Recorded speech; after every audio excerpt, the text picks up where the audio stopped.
ಗುರುರ್ಬ್ರಹ್ಮ ಗುರುರ್ವಿಷ್ಣು ಗುರುರ್ದೇವೋ ಮಹೇಶ್ವರ ಗುರುರ್ ಸಾಕ್ಷಾತ್ ಪರಬ್ರಹ್ಮ ತಸ್ಮೈ ಶ್ರೀ ಗುರವೇ ನಮಃ.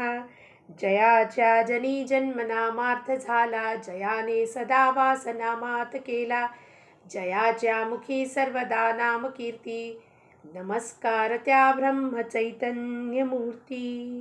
ಶ್ರೀರಾಮ್ ಸಮರ್ಥ.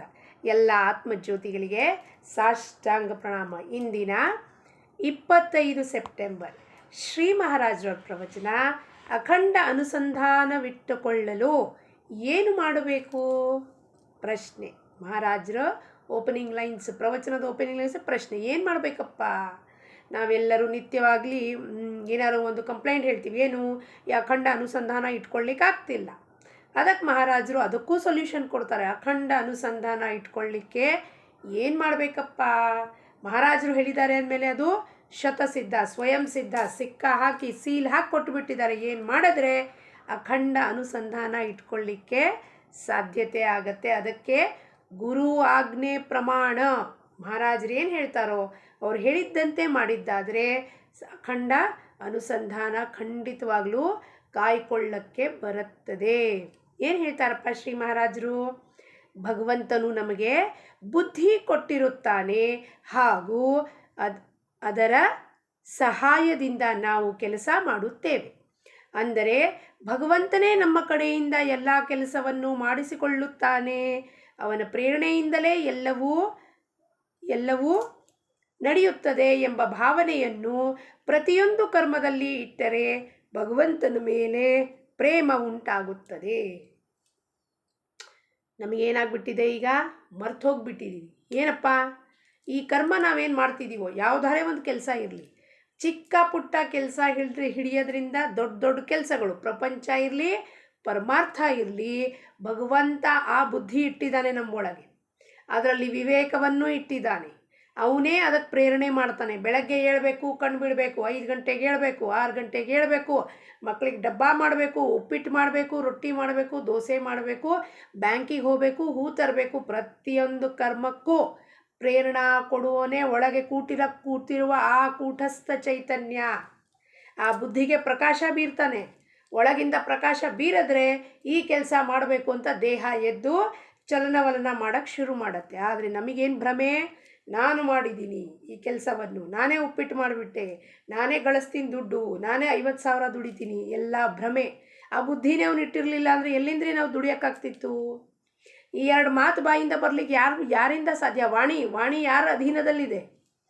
ವಾಣಿಯ ಅಧಿಷ್ಠಾನ ದೇವತಾ ಯಾರಿದ್ದಾನೆ? ನಿಯಾಮಕ ಯಾರು? ಕಂಟ್ರೋಲರ್ ಇದ್ದಾನೆ. ಅವನಿಲ್ಲಿ ಕೂತಿರೋನು ಕೂಟಸ್ಥ ಚೈತನ್ಯ. ಅವನು ಬುದ್ಧಿ ಕೊಟ್ಟರೆ ಇದು ಮಾತಾಡೋಕ್ಕೆ ಶುರು ಮಾಡುತ್ತೆ, ಇಲ್ಲಾಂದರೆ ಸುಮ್ಮನೆ ಕೂತಿರತ್ತೆ.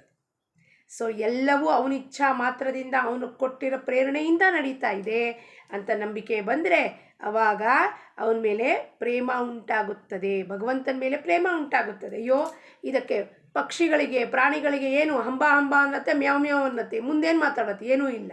ಆದರೆ ನಮ್ಗೆ ಇಷ್ಟು ಮಾತಾಡ್ಲಿಕ್ಕೆ ಬಾಯಿ ಕೊಟ್ಟಿದ್ದಾನಲ್ಪ ಪರಮಾತ್ಮ.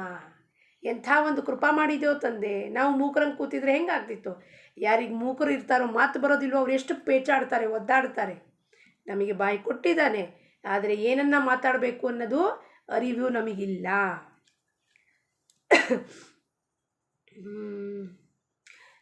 ಮಾಡುವುದೆಲ್ಲವನ್ನು ಭಗವಂತನಿಗಾಗಿಯೇ ಮಾಡಬೇಕು. ಅಂದರೆ ನಮಗೆ ಪಾಪ ಪುಣ್ಯದ ಬಾಧೆ ಆಗುವುದಿಲ್ಲ. ಒಮ್ಮೆ ಪಾಪ ಪುಣ್ಯ ಬಾಧೆ ಎಲ್ಲಿ ತನಕಿರುತ್ತೆ? ಎಲ್ಲಿವರೆಗೂ ನಾನು ಕರ್ತಾ ಇದ್ದೀನೋ ಅಲ್ಲಿವರೆಗೂ ಪಾಪ ಪುಣ್ಯದ ಬಾಧೆ. ನಾನು ಮಾಡಿದ್ದೀನಿ, ಈ ಕೆಲಸ ಮಾಡಿದ್ದಕ್ಕೆ ಈ ಫಲ ನನಗೆ ಬೇಕು ಅಂದಾಗ ಪಾಪ ಮತ್ತು ಪುಣ್ಯ ಎರಡದ್ದು ಬಾಧೆ ಆಗುತ್ತೆ. ಕರ್ಮ ಮಾಡಿದ ಬಾಧೆ ಆಗುತ್ತೆ. ಯಾವಾಗ ನಾನು ಆ ಕೆಲಸನೇ ಮಾಡಿಲ್ಲ, ಎಲ್ಲ ಅವನ ಇಚ್ಛಾ ಮಾತ್ರದಿಂದ ಮಾಡಿಸ್ತಿದ್ದಾನೆ ಅಂದಮೇಲೆ ಆಗ ಹೋಗುವ ಪಾಪ ಪುಣ್ಯಕ್ಕೂ ಫಲಕ್ಕೂ ನನಗೆ ಯಾವ ಬಾಧೆಯೂ ಆಗಲ್ಲ. ಪಾಪ ಆದರೆ ಅದನ್ನು ಅನುಭವಿಸ್ತೀನಿ, ಪುಣ್ಯ ಆದರೂ ನಾನೇ ಅನುಭವಿಸ್ತೀನಿ. ಅಲ್ಲಿ ಯಾವ ಥರವಾದ ಗೊಂದಲ ಇಲ್ಲ, ಕ್ಲಾರಿಟಿ. ಒಮ್ಮೆ ಕಬೀರನ ಮನೆಗೆ ಅತಿಥಿಗಳು ಬಂದರು. ಅವರಿಗೆ ಊಟಕ್ಕೆ ಹಾಕಲು ಮನೆಯಲ್ಲಿ ಏನೂ ಇರಲಿಲ್ಲ. ಅತಿಥಿಗಳನ್ನು ಭಗವತ್ ಸ್ವರೂಪರಾಗಿ ತಿಳಿಯಬೇಕೆಂದು ಶಾಸ್ತ್ರವಿರುತ್ತದೆ. ಆದ್ದರಿಂದ ಕಬೀರನು ಅವರಿಗೆ ಸಾಕಾಗುವಷ್ಟು ಧಾನ್ಯವನ್ನು ಕಳುವು ಮಾಡಿ ತಂದನು.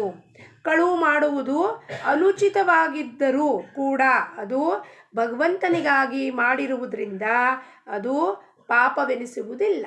ಯಾವ ಕೆಲಸ ಕಾರ್ಯ ಕರ್ಮ ಭಗವಂತನ ಸಲುವಾಗಿ ಮಾಡಿತ್ತೋ ಅದು ಪಾಪ ಅನಿಸೋದಿಲ್ಲ. ಯಾಕೆಂದರೆ ಅತಿಥಿ ಸತ್ಕಾರ ಮಾಡೋದು ನಮ್ಮ ಧರ್ಮ, ಗೃಹಸ್ಥಾಶ್ರಮದ ಧರ್ಮ, ಶಾಸ್ತ್ರದಲ್ಲಿ ಬರೆದಿದ್ದಾರೆ. ಅದರಂತೆ ಕಬೀರ ವರ್ತನೆ ಮಾಡ್ದ, ಅದಕ್ಕೆ ಅವನಿಗೆ ಯಾವ ಪಾಪ ಬಾಧೆಯೂ ಆಗುವುದಿಲ್ಲ. ಕರ್ಮವಾದ ಮೇಲಾದರೂ ಭಗವಂತನ ಸ್ಮರಣೆಯ ಮಾಡಿ ಅದನ್ನು ಅವನಿಗೆ ಸಮರ್ಪಿಸಬೇಕು. ಕರ್ಮಕ್ಕಿಂತ ಮುಂಚೆ ನಾಪ್ಕ ಬರಲಿಲ್ಲ, ಆದರೆ ಕರ್ಮ ಆದಮೇಲೂ ಕೂಡ ಕೃಷ್ಣಾರ್ಪಣ ಮಸ್ತು, ಈ ಕರ್ಮವನ್ನು ನಿನಗೆ ಏನು ಮಾಡ್ತೀವೋ ಆ ಕೆಲಸನ ಕೃಷ್ಣಾರ್ಪಣ ಮಸ್ತು ಅಂತ ಅರ್ಪಿಸಿದರೆ, ಅಂದರೆ ನಿಧಾನವಾಗಿ ಅಭಿಮಾನ ಕಡಿಮೆ ಆಗುತ್ತದೆ ಹಾಗೂ ಅವನ ಮೇಲೆ ಪ್ರೇಮ ಉಂಟಾಗುತ್ತದೆ. ನಿಧಾನ ಆಗಿ ಒಮ್ಮೆಲಿಗೆ ಕೆಲವರಿಗೆ ಅದು ಬಂದುಬಿಡಬಹುದು ಜಾಗೃತಿ, ಎಲ್ಲ ಪರಮಾತ್ಮನೇ ಮಾಡ್ತಿದ್ದಾನೆ, ಅವನ ಇಚ್ಛಾ ಮಾತ್ರದಿಂದ ನಡೀತಾ ಇದೆ, ಅವನಿಗೆ ಕರ್ಮ ಬಂಧದಿಂದ ಬಿಡುಗಡೆ ಹೊಂದ್ಕೋತಾನೆ. ನಮ್ಮಂಥವ್ರು ಪ್ರಾಪಂಚಿಕ ಜನಕ್ಕೆ ಆಗೋದಿಲ್ಲ. ಅದಕ್ಕೆ ಮೆಲ್ಲಕ್ಕೆ ನಿಧಾನ ನಮ್ಮ ಅಭಿಮಾನ ಅಡಗ್ತಾ ಬರುತ್ತೆ. ಗುರು ಹತ್ರ ಹೋದರೆ ಗುರು ಏನು ಮಾಡೋದಿಲ್ಲ.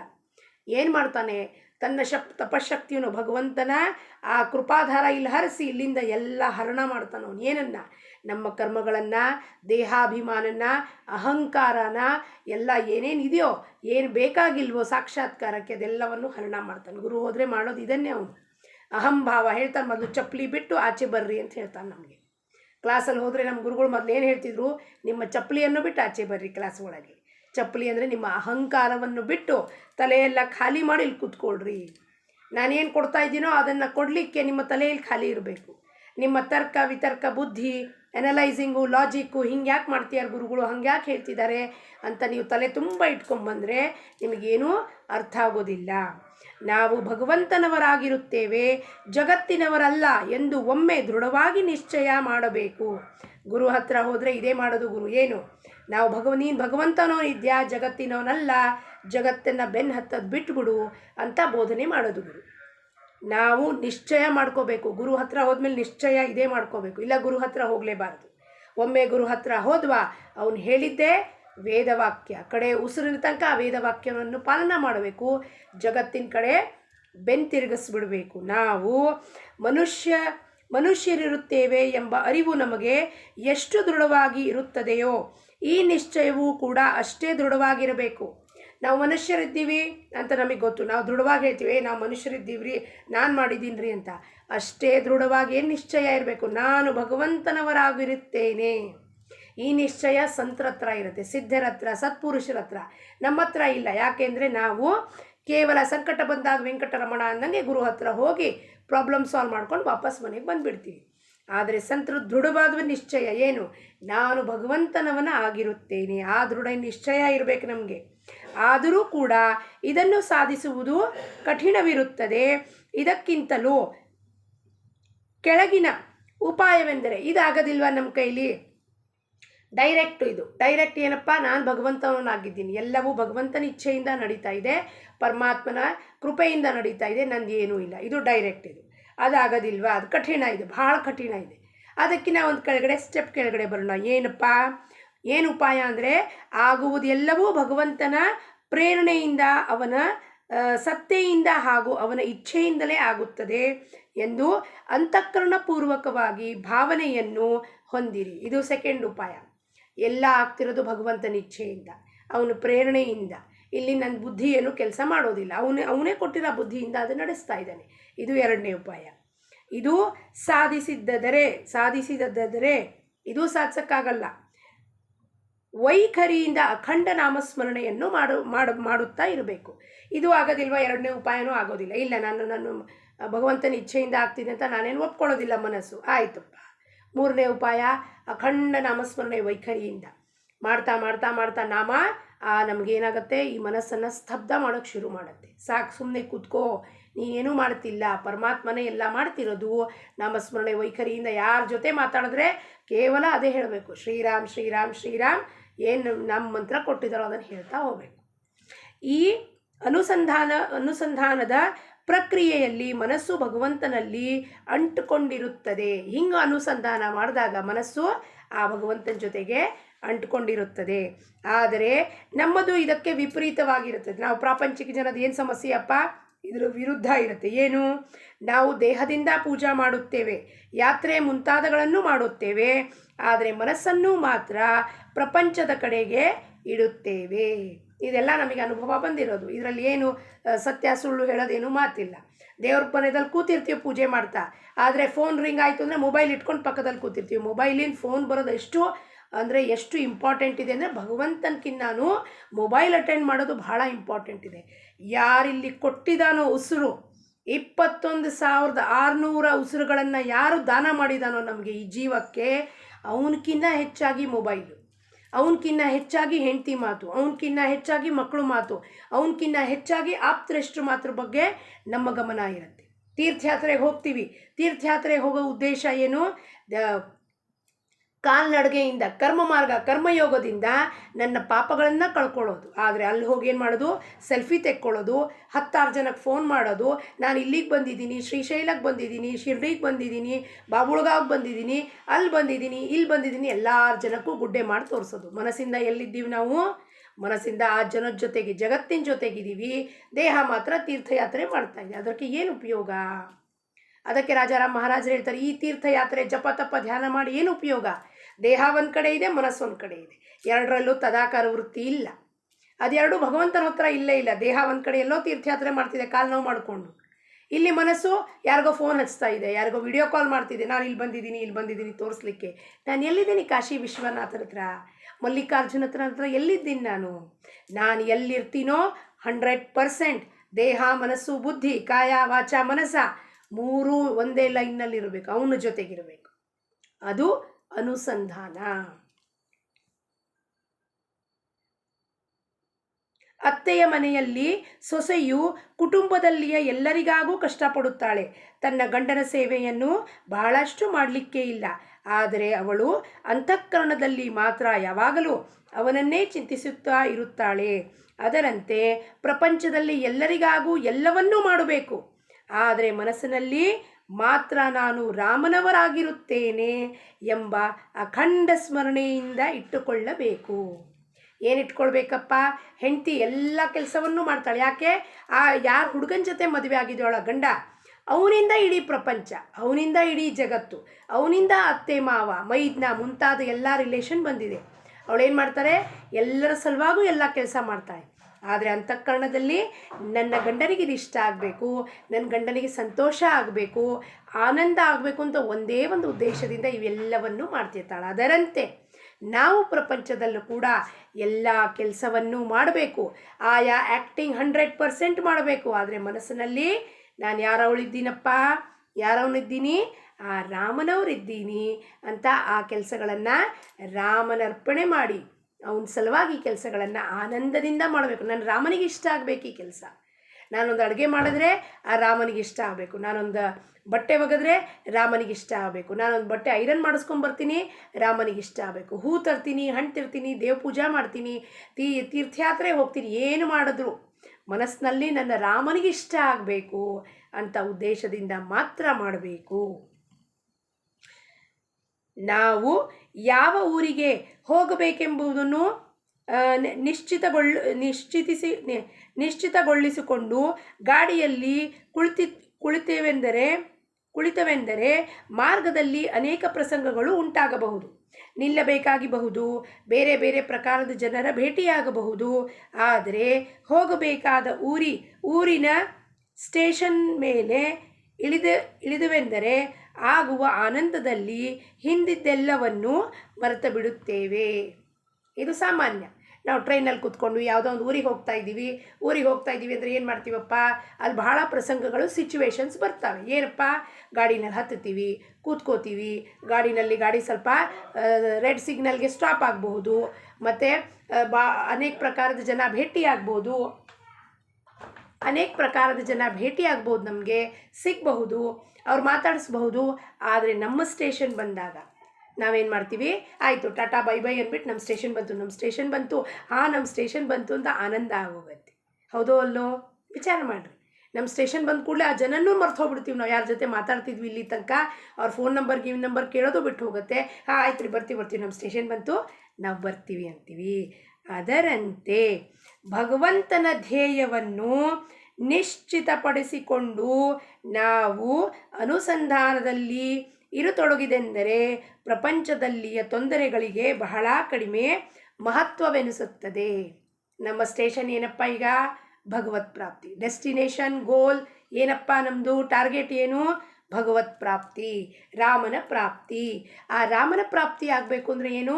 ಅಖಂಡ ಅನುಸಂಧಾನ ಇಟ್ಕೋಬೇಕಿಲ್ಲಿ. ಮತ್ತು ಇಲ್ಲಿ ಪ್ರಪಂಚದಲ್ಲಿ ಹೆಂಗೆ ಗಾಡಿನಲ್ಲಿ ಹೋಗುವಾಗ ಒಂದೊಂದು ಸ್ಟೇಷನ್ ಬರುತ್ತೆ, ಇಳಿತೀವಿ, ಮಾತಾಡ್ತೀವಿ, ಅದರಂತೆ ಎಲ್ಲ ಜನ ಸಿಗ್ತಾರೆ, ಜೀವನದಲ್ಲಿ ಸುಖ ದುಃಖ ಬರ್ತಾವೆ, ತೊಂದರೆ ಬರ್ತಾವೆ. ಅದಕ್ಕೆ ಮಹತ್ವ ಕೊಡೋದಿಲ್ಲ ಅವಾಗ ನಾವು. ಯಾಕೆ? ಇವ್ರಿಗೆ ಮಹತ್ವ ಕೊಟ್ಟುವ ಗಾಡಿದಲ್ಲಿ ಕೂತಾಗ ಅವ್ರೇನಲ್ಲಿ ಸಿಕ್ಕಿದ್ರು ಮಾತಾಡಿದ್ವಿ ಬಂದ್ವಿ ಅಷ್ಟೇ. ಗಾಡಿದಲ್ಲಿ ಟೈಮ್ ಪಾಸ್ ಆಗಬೇಕಲ್ವ ನಮಗೆ? ಗಾಡಿದಲ್ಲಿ ಎಷ್ಟೊತ್ತು ಕೂತಿದ್ವಿ? 4-5-6 ತಾಸು ಜರ್ನಿ. ಏನು ಮಾಡಬೇಕು? ಅದಕ್ಕೆ ಅವ್ರನ್ನ ಪರಿಚಯ ಮಾಡ್ಕೊಂಡ್ವಿ, ಮಾತಾಡಿದ್ವಿ, ಬಿಟ್ವಿ, ಬಂದ್ವಿ. ಅದರಂತೆ ಸುಖ ದುಃಖಗಳಾಗಲಿ, ಮಾನ ಅಪಮಾನಗಳಾಗಲಿ, ನಿಂದಾಸ್ತುತಿಗಳಾಗಲಿ, ಇವೆಲ್ಲವೂ ಒಂದೊಂದು ಸಿಚುವೇಶನ್ ಅನ್ಬೇಕು. ಅದನ್ನು ಎದುರಿಸಬೇಕು, ಬಿಡ್ತಾ ಇರಬೇಕು. ನಮ್ಮ ಸ್ಟೇಷನ್ ರಾಮ ಪ್ರಾಪ್ತಿಯ ಧ್ಯೇಯಕ್ಕೆ ನಾವು ಬರಬೇಕು. ಧ್ಯೇಯವು ಮೊದಲೇ ನಿಶ್ಚಿತವಾಗಬೇಕು. ಮೊದಲೇ ನಿಶ್ಚಿತ ಮಾಡ್ಕೋಬೇಕು. ಪರಮಾರ್ಥಕ್ಕೆ ಬರಬೇಕೋ ಬೇಡೋ ಅನ್ನೋ ಮೊದಲೇ ನಿಶ್ಚಿತ ಮಾಡ್ಕೋಬೇಕು. ರಾಮನ ಪ್ರಾಪ್ತಿ ಬೇಕು, ಅವಾಗ ಇಲ್ಲಿ ಪರಮಾರ್ಥಕ್ಕೆ ನಾವು ಕಾಲಿಡಬೇಕು. ಇಲ್ಲ ಸುಮ್ಮನೆ ಟೈಮ್ ಪಾಸಿಗೆ ಸತ್ಸಂಗಕ್ಕೆ ಬರೋದು, ಹೂ ಬತ್ತಿ ಮಾಡ್ತಾ ಕೂತ್ಕೊಳ್ಳೋದು, ಮಾಲೆ ಮಾಡ್ತಾ ಕೂತ್ಕೊಳ್ಳೋದು, ಇಲ್ಲಿ ನೋ ವಿಡಿಯೋ ಹಾಕ್ಕೊಂಬಿಟ್ಟು ಯಾರ್ದೋ ಜೊತೆ ಮಾತಾಡ್ತಾ ಕೂತ್ಕೊಳ್ಳೋದು, ಚಹಾ ಕುಡಿತಾ ಕೂತ್ಕೊಳ್ಳೋದು, ಇದು ಅಲ್ಲ ಧ್ಯೇಯ ನಮ್ಮದು. ಇದು ಪ್ರಾಪಂಚಿಕರ ಲಕ್ಷಣ. ಪರಮಾರ್ಥಿಕ ಲಕ್ಷಣ ಏನಪ್ಪ? ಧ್ಯೇಯ ನಿಶ್ಚಿತ. ಏನು? ರಾಮ ಪ್ರಾಪ್ತಿ ಆಗಲೇಬೇಕು ಇದೇ ಜನ್ಮದಲ್ಲಿ. ನನಗೆ ರಾಮ ಸಿಗಲೇಬೇಕು, ರಾಮನಲ್ಲಿ ನಾನು ಒಂದಾಗಬೇಕು, ರಾಮ ನನ್ನನ್ನು ಆಲಿಂಗನವನ್ನು ಮಾಡ್ಕೋಬೇಕು. ಶಬರಿ ಹೆಂಗೆ ಕಾಯ್ತಾ ಕಾಯ್ತಾ ಕಡೆಗೆ ಮೇರೆ ರಾಮ ಆಯಂಗೆ ಅಂತ ಶಬರಿ ರಾಮನ ಚರಣದಲ್ಲಿ ವಿಲೀನ ಆದ್ಲು, ಹೆಂಗೆ ಸಮರ್ಥ ಶಿಷ್ಯ ವೇಣಾಸ್ವಾಮಿ ಸಮರ್ಥ ಚರಣದಲ್ಲಿ ವಿಲೀನ ಆದ್ಲು, ಅದರಂತೆ ನಾವು ಕೂಡ ಆ ಭಗವಂತನ ಪಾದದಲ್ಲಿ ಇದೇ ಜನ್ಮದಲ್ಲಿ ಸೇರ್ಕೋಬೇಕು ಅಂತ ಧ್ಯೇಯ ನಿಶ್ಚಿತ ಮಾಡ್ಕೋಬೇಕು.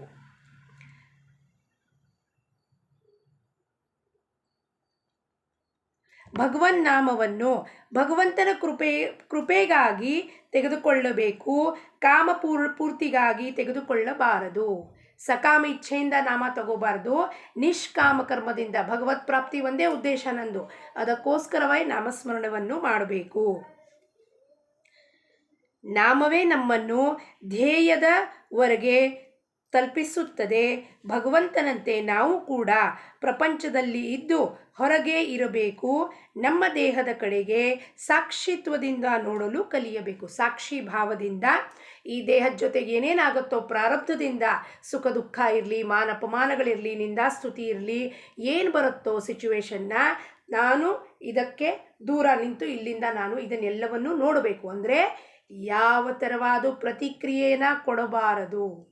ಅದೇನು ಬರುತ್ತೋ ರಾಮನಿಚ್ಛೆಯಿಂದ ಬಂದಿದೆ, ಅದನ್ನು ನಾನು ಅನುಭವಿಸಿ ಆ ಪ್ರಾರಬ್ಧವನ್ನು ಫಿನಿಶ್ ಮಾಡಬೇಕು. ಅದಕ್ಕೆ ಸಾಕ್ಷಿತ್ವ ಭಾವ ಅಂತಾರೆ. ಸಾಕ್ಷಿತ್ವ ಭಾವ ಅಂದರೆ ಹೆಂಗೆ ನೋಡಬೇಕಪ್ಪ? ನಾವು ಅದನ್ನು ಹೆಂಗೆ ನೋಡಬೇಕಂದ್ರೆ, ಏನು ಘಟನೆ ಬರುತ್ತೋ ಜೀವನದಲ್ಲಿ, ಏನು ಸಿಚುವೇಶನ್ ಬರುತ್ತೋ, ಒಳ್ಳೇದಿರಲಿ ಕೆಟ್ಟದಿರಲಿ, ಅಪ್ರಿಯ ಇರಲಿ ಪ್ರಿಯ ಇರಲಿ, ಮಂಗಳ ಇರಲಿ ಅಮಂಗಳ ಇರಲಿ, ಅದನ್ನು ನಾನು ಸಾಕ್ಷಿತ್ವದಿಂದ ಇಲ್ಲಿಂದ ನಿಂತು ನೋಡಬೇಕು. ಅಂದರೆ ಆವತ್ತಿನ ದಿವಸ ಅದನ್ನು ಫೇಸ್ ಮಾಡಬೇಕು. ಏನು ಬರುತ್ತೋ ಫೇಸ್ ಮಾಡಬೇಕು.